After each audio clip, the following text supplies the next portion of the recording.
Azienda sanitaria unica centrale, Zaia la definisce azienda zero. È questa la prima proposta per il futuro della sanità della nostra regione fatta dal governatore uscente. Significa che è l'ultima generazione della gestione, a centrare tutto in un'azienda, ma siamo gli unici a poterlo fare. Abbiamo costruito un percorso di legge che farà gli acquisti e farà in modo che le protesi all'anca costino uguali per tutti negli acquisti, le risonanze, le TAC.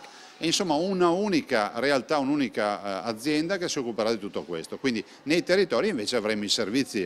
Avviato il percorso per l'azzeramento del ticket regionale da concertare con il Ministero dell'Economia. Noi l'abbiamo scritto addirittura nel nostro programma, questa è l'intenzione, però va mutuato con un progetto che sia serio, perché se tu dici ticket zero c'è anche l'altro rovescio della medaglia che tutti potrebbero quadruplicare, decuplicare ad esempio tutte le richieste di attività nella sanità, quindi bisogna trovare un punto di equilibrio.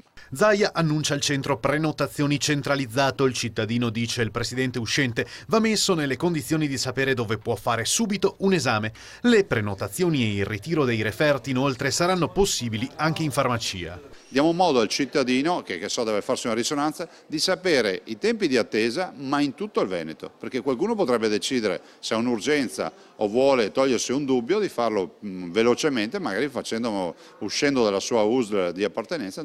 Sarà imposto per legge l'obbligo di incontrare i cittadini almeno un giorno alla settimana per i direttori generali e per i cittadini in difficoltà, disoccupati, famiglie con assegni sociali e pensionati con redditi bassi, cure odontoiatriche gratuite. Cure odontoiatriche garantite e protesi nelle misure in cui i cittadini non riescono a pagarsene, quindi in base al reddito o per fascia d'età.